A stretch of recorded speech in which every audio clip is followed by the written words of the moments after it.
I was tight with everybody. But you know what? The only time I went and saw them, bro, is the day I buried them. I never went back. You know, when I see him again is when I go bury another homeboy that's next to him, and I go visit him while I'm burying somebody else. You dig what I'm saying? Yeah. Because life goes on. And when people start hearing that, they say, shit, you think you're going to be no, you're not a fucking martyr. Yeah. I thought I was going to be a martyr. I go, I wanted to die for my neighborhood when I was young. And then as time went on, nobody gave a shit, bro. You go to prison, nobody visits you in prison. Nobody sends money in your books. Your mom does. Whether she got it or not, she's putting money in your books, bro. You know what I'm saying? Yeah. And I just seen it too much. And I'm the guy that will put money in. I send money out to people, different people, you know. Some of the guys I really ran with and I cared about a lot. And but that's far and in between, brother. You know what I'm saying? I just give them the reality of it, what it is. And that, if you can stay away from the gangs and drugs, you're going to be okay.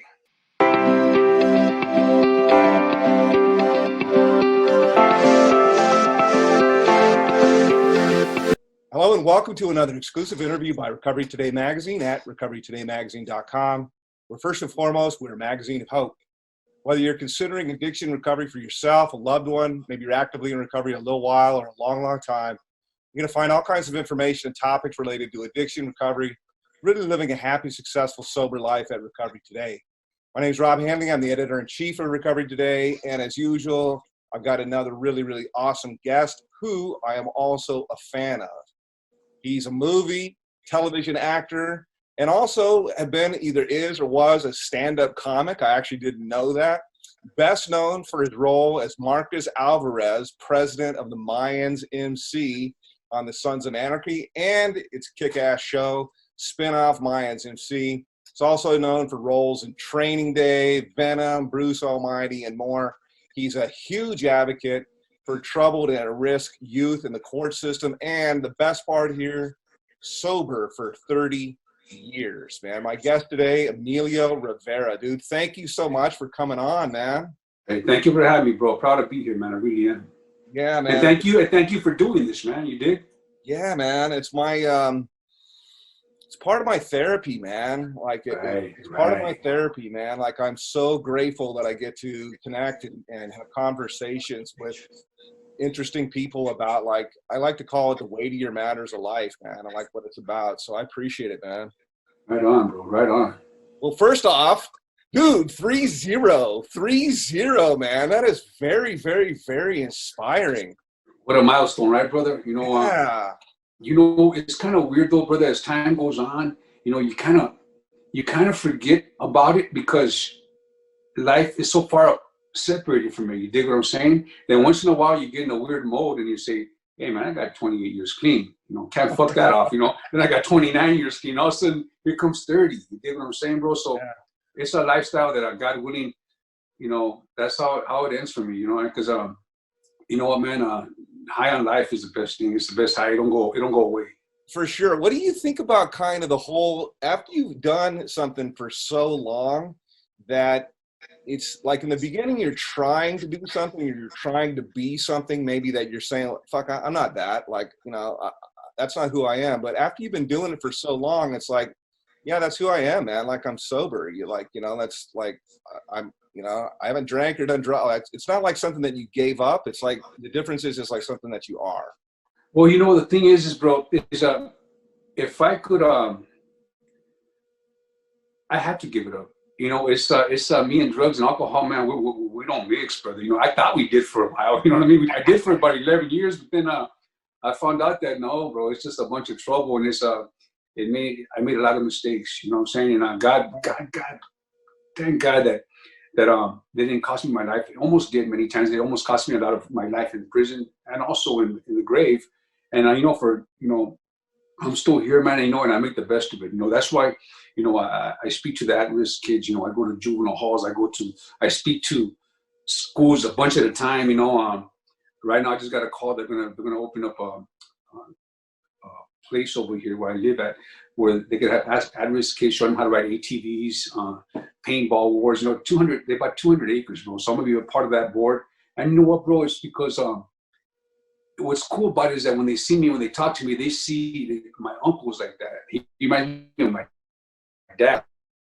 Yeah. You know what I'm saying? We're from the streets, bro. You know, and you can't fake that.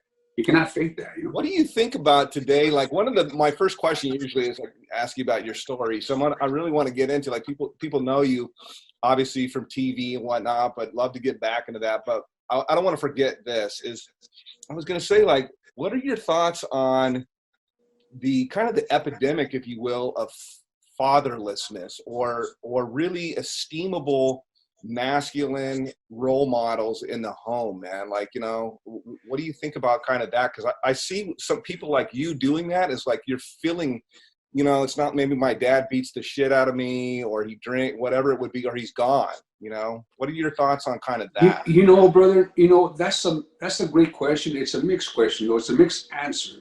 You did, because, you know, I had my dad till he was 21 until they got divorced. I was 21 years old.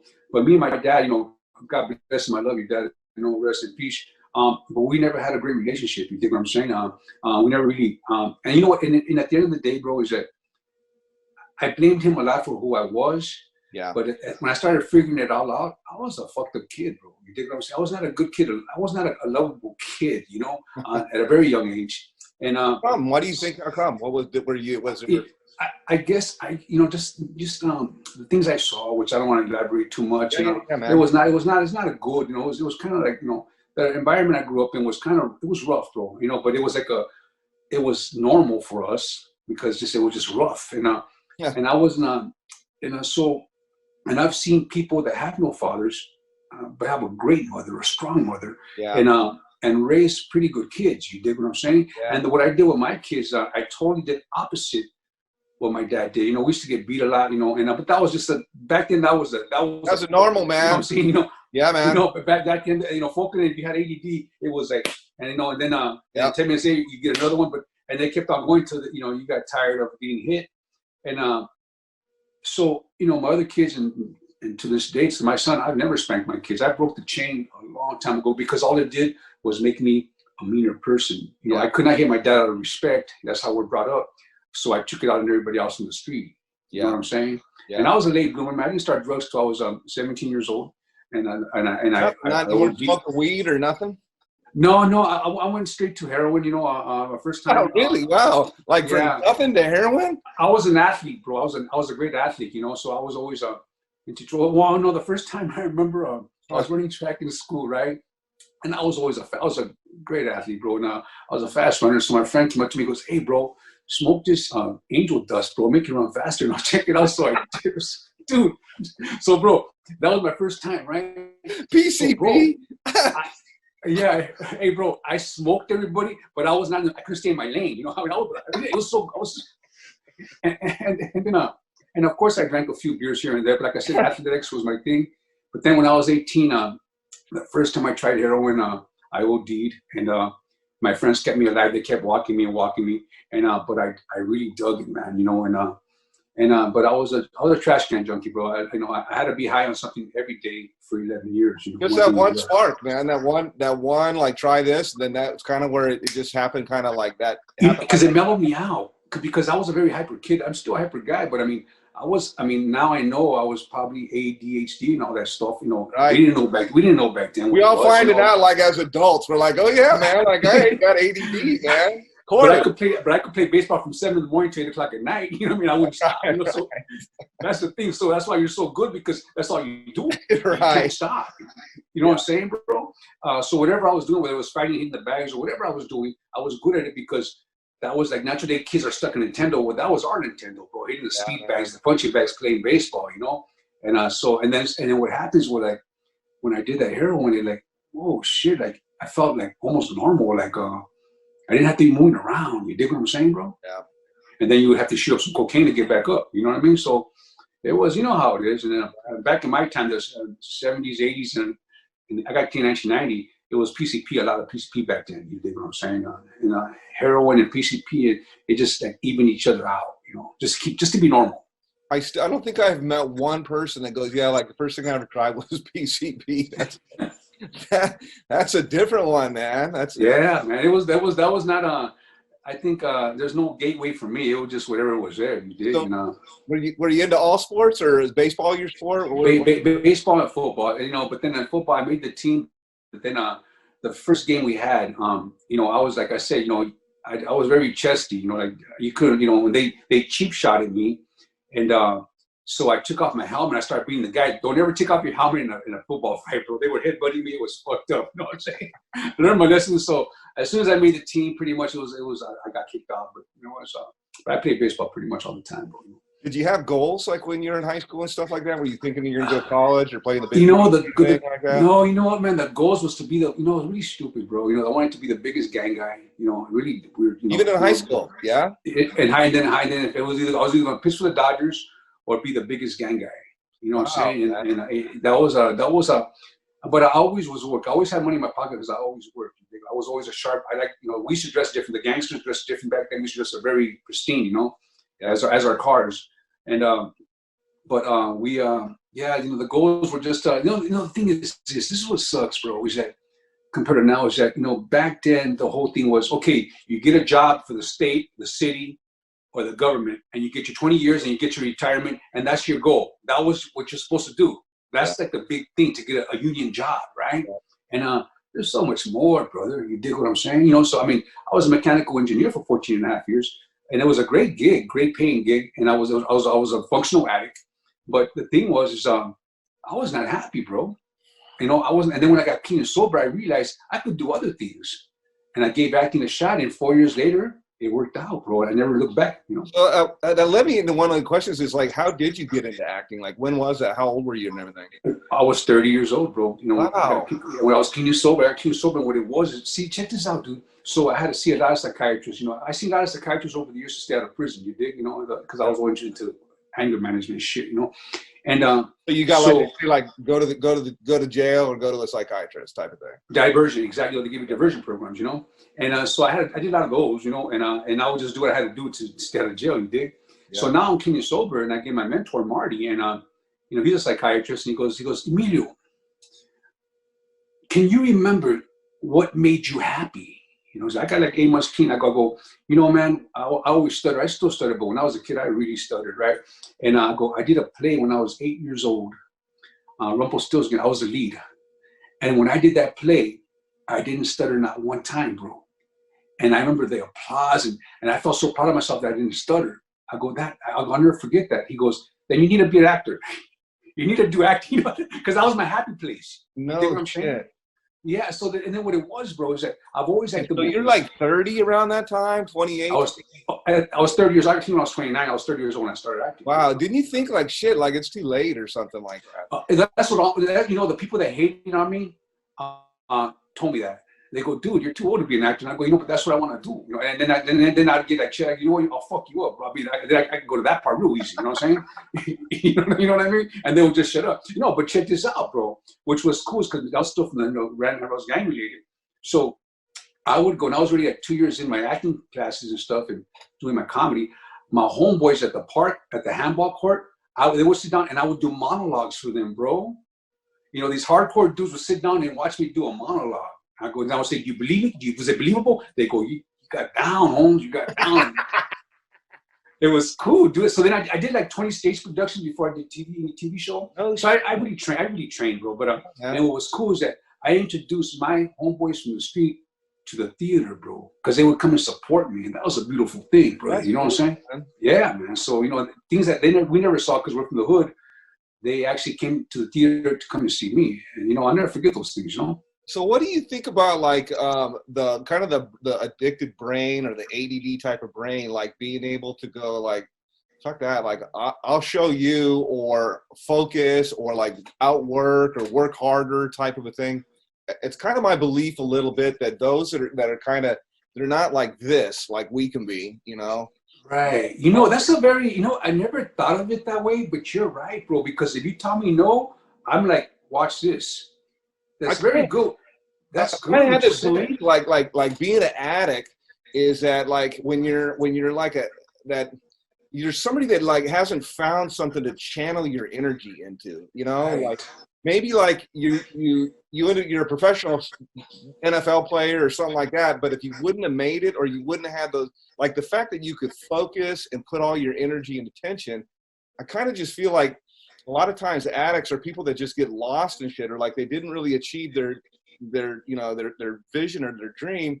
And then the whole idea is like, then they get sober and like now there's like a reset. I think that's like why people get into, you know, you get dudes that get sober, they get all ripped and shit, or women get into, men get into, you know what I'm saying? I'm just thinking about that, like about. But check this out though, because, but you know, when you're an addict, bro, check this out. You know, a lot of times when you don't know who's holding the bag or the person that's holding the bag runs out, and how hard we focus on getting that bag to get that high. Dude. You know how hard, you know, sometimes you'll be there for 8 hours looking for that bag all over town. Yeah. That's when you channel that in a positive way. Yeah.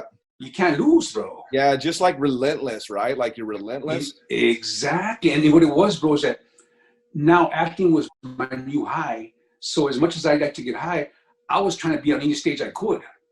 Because that was my high, bro. Yeah. That's what kept me going, you know? Of course, now I'll pick and choose, or I'll just say I'll kick back. But back then, it was my rush. And I needed a rush every day. I love that. So I was always studying. I was studying here. Let's talk a little bit about the kids, man. I want to know, like, because some of the questions that I'm asking right now, I think actually really fit into, like, I want to know, like, the stuff that you tell kids because, you know, I'll tell you something, bro. Like, I read something one time. I forgot what book it was in. And the phrase was that someone else's destiny is one sentence away, okay? So what it meant was like, you know, maybe your dad or somebody, whoever it would be, maybe they say something shitty to you, you'll never amount to something, and this, that, and the other. And we say random shit to people, good and bad. And so knowing that, like, if you were to be purposeful to say good things to something or recognize qualities, like that dude that you're telling, he's like, well, that's what you should do. And then you go to your dudes in the park, and they're like, fuck, dude, like, you're pretty good, man.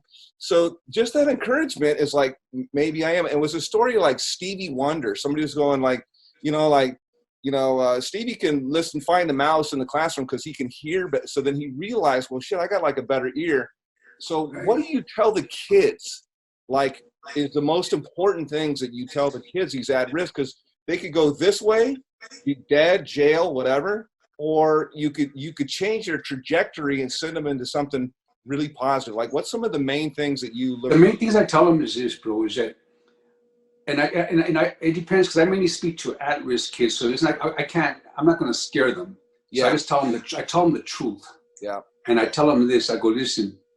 First of all, don't get in the gangs, because I'm going to tell you, I know people that have gotten in the gangs, and 3 months later they spend the rest of their life thinking how they can get out in good standing, and it's not going to happen. You dig what I'm saying? And it's really sad because I didn't think you really could get out. Actually, like it's like, how do you? What do you mean? How do you? Exactly, because they want to be cool. But once they get in, now you got to put in some work. Now you got to do some illegal shit. You might get caught the first time, and you're done. And I've seen it happen so many times, and that's what I tell them, bro. You know what I'm saying? There's no out no more. You know what I mean? So, and then that's not. You can be raised in the hood and not be in the gang. I know in my neighborhood, maybe there was 100 of us that were gang related. But there was other people that lived there, another 1,000 people that were not, and they were just as cool as us. They could hang out at the same place as us. You did, because we lived in the same neighborhood. I never knew that, man. I thought that it was like really, really hard. If you grew up in the hood, like it was really hard to not. You get more respect, brother. And I tell them this: you get more respect when you say no. Is that right? You get more respect when you say no. You might get punched. You know what I'm saying? Yeah. But stand your ground. You dig what I'm saying? And I tell them, when you die, ain't nobody give a fuck. We got shit to do, bro. I tell them straight out, bro. Sometimes the counselors get mad at me because I speak from the heart. I speak the way we speak. Yeah. And I was assaulted, and I lost 44 of my guys in the street. Now, and I was tight with everybody. But you know what? The only time I went and saw them, bro, is the day I buried them. I never went back. You know, when I see him again is when I go bury another homeboy that's next to him, and I go visit him while I'm burying somebody else. You dig what I'm saying? Yeah. Because life goes on. And when people start hearing that, they say, shit, you think you're going to be no, you're not a fucking martyr. Yeah. I thought I was going to be a martyr. I go, I wanted to die for my neighborhood when I was young. And then as time went on, nobody gave a shit, bro. You go to prison, nobody visits you in prison. Nobody sends money in your books. Your mom does. Whether she got it or not, she's putting money in your books, bro. You know what I'm saying? Yeah. And I just seen it too much, and I'm the guy that will put money. I send money out to people, different people. You know, some of the guys I really ran with and I cared about a lot. And but that's far and in between, brother. You know what I'm saying? I just give them the reality of it, what it is, and that if you can stay away from the gangs and drugs, you're gonna be okay. You know, you got to put in work something else. Find out what you really want and go for it. You know, and don't. And the people that tell you that try to shoot you down, then you don't need those people. Cut those people loose. You have to, you know that, bro. You know what I'm saying? Yeah. So if you were talking right now, like that's probably the main thing that you would tell either a kid or like a parent, like maybe they have, you know, it's a teenager, or I really didn't think about the gang stuff at all. I was thinking more about like drugs, like, you know, you got a teenager that's smoking weed or drinking, maybe they're just starting to get into stuff. Like, you know, what do you say to, you know, you can't tell them like, just say no. I guess that sounds so dumb and cliche, but like, what do you say to them, or what would you say to parents that said, I think my kid might have a problem, you know? I'm just gonna, and I tell them this. I go, look, you never know if you have an addictive personality until you do it, but if you do, you're fucked. Because that's what, you know what I'm saying? Yeah. You know, because I'm fucked. I go, I'm lucky to be here, and that's why I tell people, just don't do it, bro, because you don't know if you're gonna snap out. I don't want to give people that hope that, well, he did it. He was good. He did drugs for a long time. Look at him now. No, because we're all different, bro. You know what I'm talking about? Most of the guys that did drugs like me are dead, or some are homeless. Not all of them are homeless, bro. Some are in psych wards. You know what I'm saying? For life. Yeah.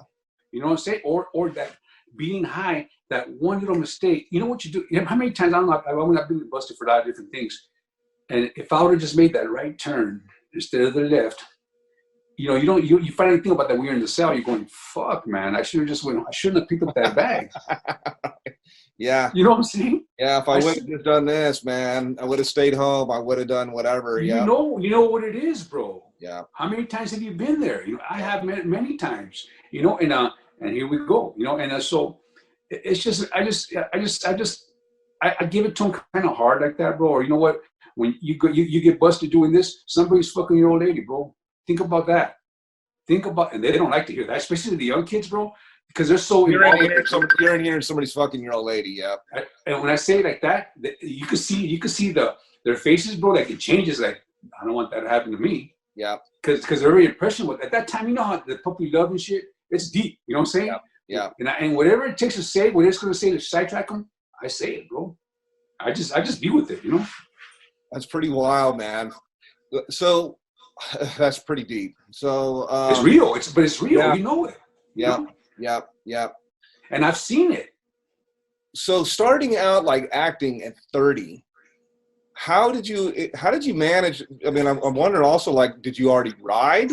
I mean, like, how did you end up with the role that you did on Sons, man? And well, before Sons, I had already done like about 100 TV shows and movies. You know, so I've been around for a long time. Yeah. And I had done The Shield back in the day, which is one of Kurt Schutter's show. Oh yeah. So as Kurt says, you know, he goes, I already knew who I wanted to play a certain character in this show. And actually, I wasn't Marcus Alvarez. I was a character named Hawk, part of the Sons of Anarchy. I was part of their MC. Now, when we did the pilot, as a co-pilot, I was equivalent to Tig. I was equivalent to Tig, except my name was Hawk. And I was like a half-breed, you know, like an Indian, you know, and I was a murderer for Clay. I killed for Clay. Okay. I was a hitman. And it was a great role. But when they saw it, because they would be like, tomorrow we're going to go kill those wetbacks. But I'm sitting right there. I'm thinking, fuck, in real life, I'd be, fuck you, motherfucker. I'm sitting right here. You know? So I guess they got the same idea that they were saying wetback this and Mexicans this when I'm in the same table. So they called me back to say, Emilio, we got some bad news and great news. I go, what's the bad news? Well, I go, you just got fired from Sons of Anarchy. I go, we better have some fucking great news, brother, because that's terrible. You know? And they said that they love you so much, they want to make you the leader of the Mayans. And I go, just do it, man. And God bless, here I am doing our own show now, so it's great, man. God works in mysterious ways, brother. You know what I mean? So badass. Yeah. So who, in terms of kind of coming back a little bit to the shaping kids' lives and stuff like that, I wanted to ask you, like, who, either a book or a movie or anything like that, or a person, you mentioned your mentor, I mean, you don't have to name them or anything like that, but like, who is it that you feel shaped your life the most in a positive way? You know, my friend Ernie, rest in peace, Ernie Gary. Me and him did dope together. We just slammed heroin together. And one time, we had some black tar heroin, and I OD'd, and Ernie kept me alive, man. You know, and he was a family friend, part of the family, and older than me. He was about 10 years, 15 years, 12 years older than me. And I remember he's walking me around and I'm sweating and he's walking me around for like, it's been like an hour and a half. And I'm going, bro, you're fucking up my high. Leave me alone. He goes, no, you're going to die, Holmes. You're going to die. And he kept me alive. And so anyway, I made it. And then I didn't steal no more. And then he came back and he has like 3 years clean and sober, man. He goes, hey, you need to come to these meetings, bro. I go, you're crazy, bro. Fuck that clean and sober shit. And then 2 years go by. He has 5 years clean and sober now. He's going, you got to come. And I was ready at my wit's end. I was ready. I needed help, bro. I needed help really bad. And so he came to my house and he goes, hey, man, you got to come with me. And I said, I ain't going, Holmes. And he goes, I'm not leaving your front house until you come with me. And he didn't leave, bro, for an hour and a half. He was in my front house. So I was mad because I want to go get high, right? He goes, get in the car. I said, get in the car. I got in the car and he took me to a predominantly all gang meeting, bro. It looked like a gang convention, right? It was all gang members. And I got in there, so I stood up against the wall, like, what the fuck's going on over here? That was a setup, right? And so I'm against the wall listening to these guys talk. And it was interesting, though. It was interesting, you know, it was because they were like me. They were living my life. They were saying their words, but in the way I live, I was living, you know? And I said, you know what, that was pretty cool, man. You know, he goes, hey, I'll pick you up tomorrow. He'd pick me up twice a day, every day, bro. No. Different meetings. He wouldn't stop. Relentless, bro. And then he goes, coming out. Then on the fourth day, I go, hey, bro, I don't want to go. He goes, I know you don't want to go, but you need to go. So get in the car. And there I go, right?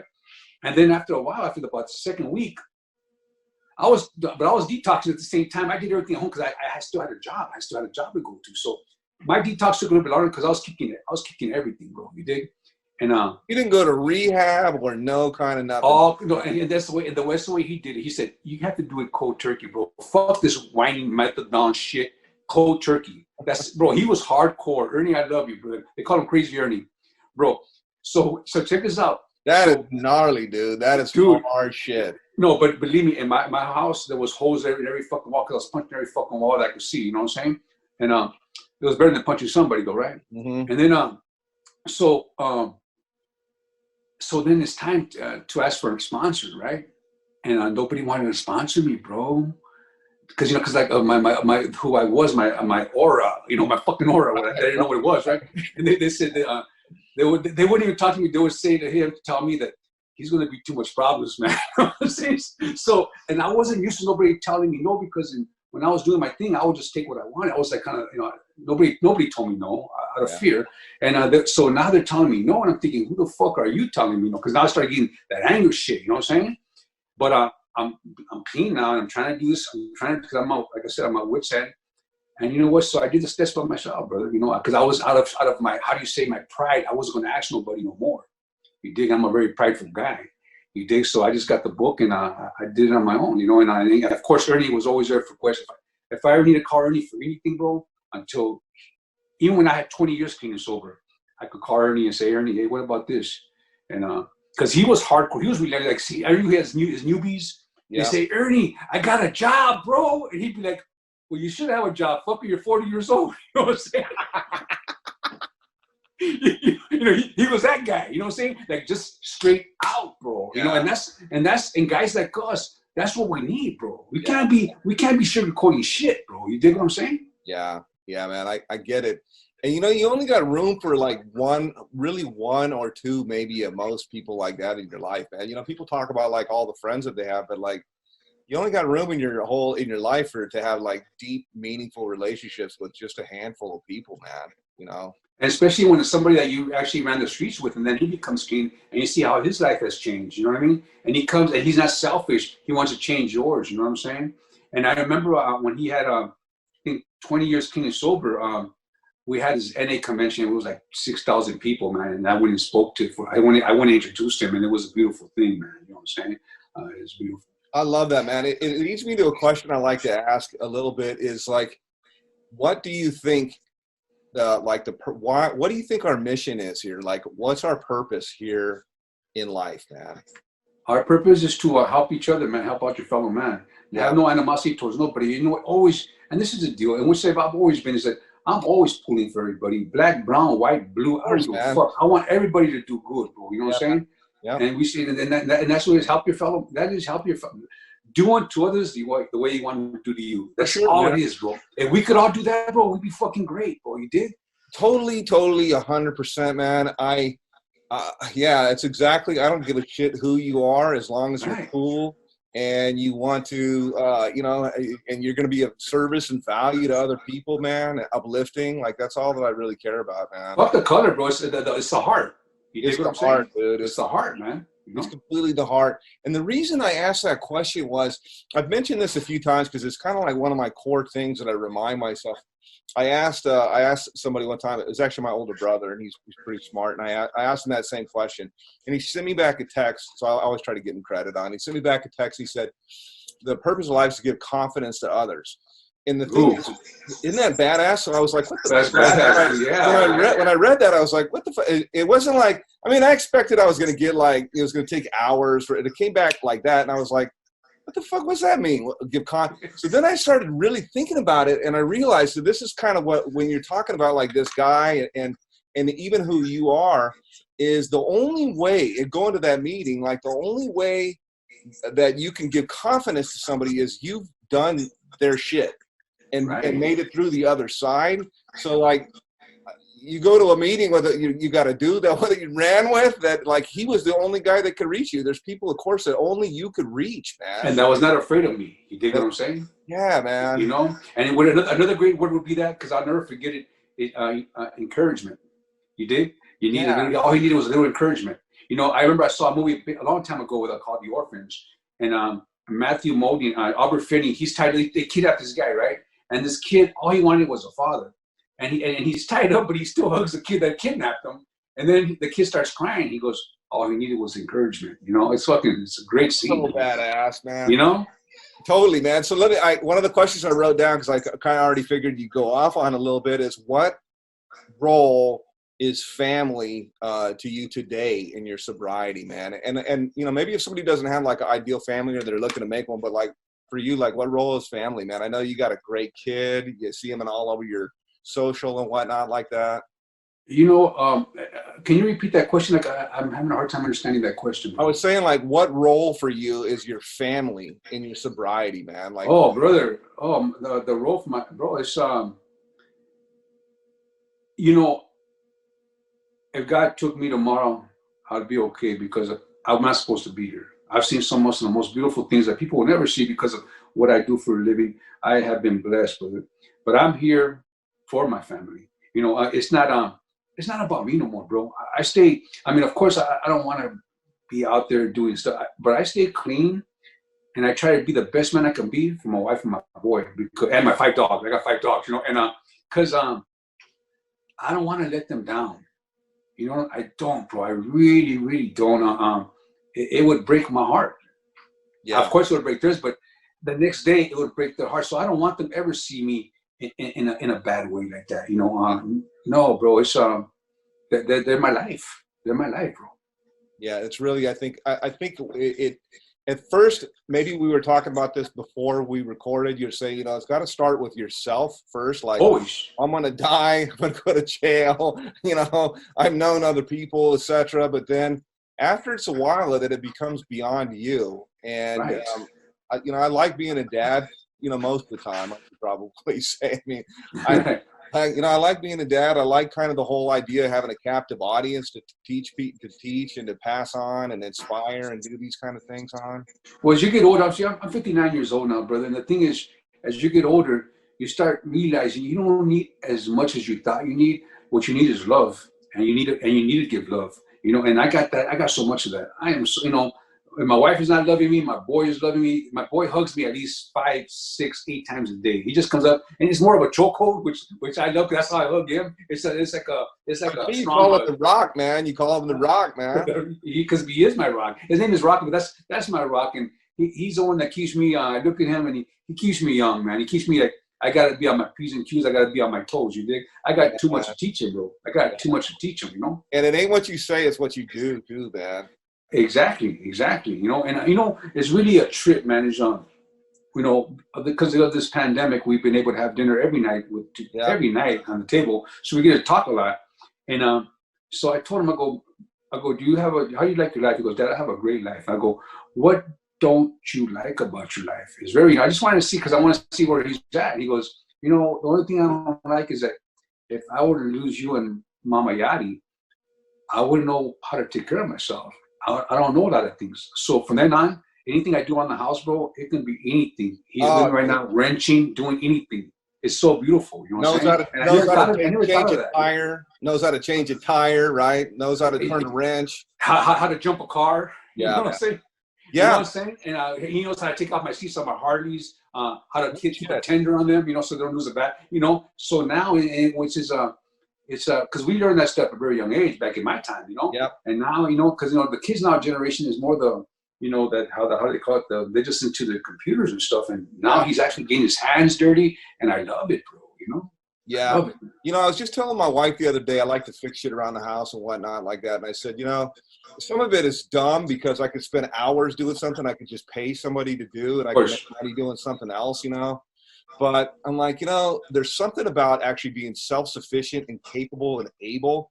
I think as a man too, maybe to a woman to kind of generalize this in my mind, it's like, but it's something I really feel strongly the same way to teach my son and even my daughter, like, you know, to themselves or whatnot, not know how to do something, not just totally reliant on somebody else, man. Exactly. You know, the thing is, usually, like I said, I'm too busy to be doing it myself. So, you know, we have people come in and do our things. But right now, there's no excuse for it. You know, we got 5 months, of, you know, off. So I've been doing a lot of stuff around the house, bro. Have you been staying busy during this too? Or I know you're getting not at all, bro. We're quarantined. No? I have a couple of jobs. You know, mine's being one of them, and I have another TV show I have.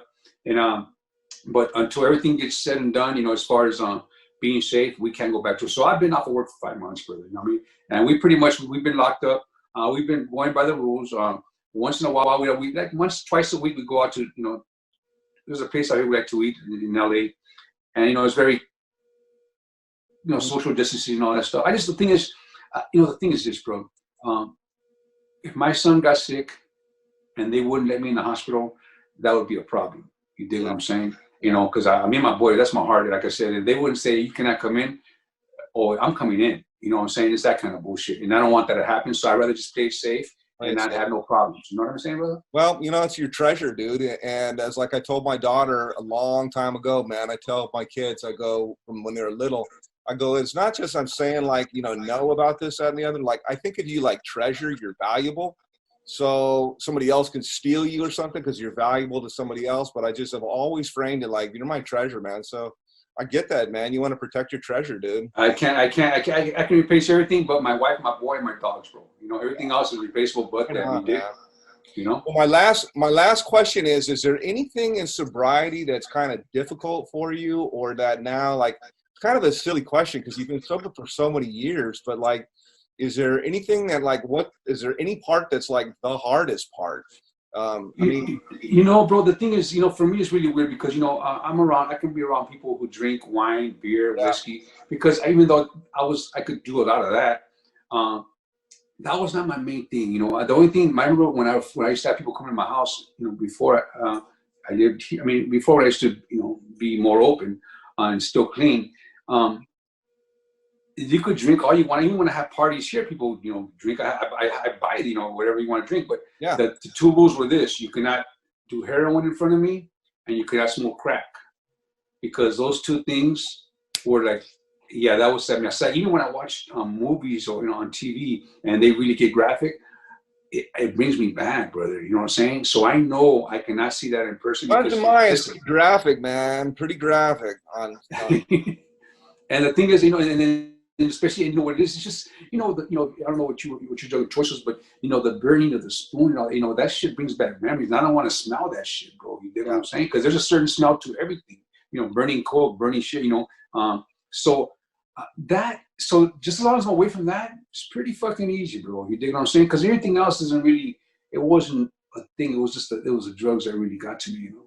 Is there anybody or any organization that we can give a shout out to? I was kind of thinking of the kids again, or anything like that at all, man. Like right now I just have a friend of mine, you know, who owns AB Chevy, who's doing so much for the community now for the pandemic. You dig what I'm saying? Yeah, I mainly go to a lot of schools, you know, whoever calls in for me. You know what I'm saying? I just did a reservation not too long ago before the pandemic. I did a reading across America for Dr. Seuss. You know, I do whenever they call. You know what's cool about that, dude? Check this out, bro. This is what I do.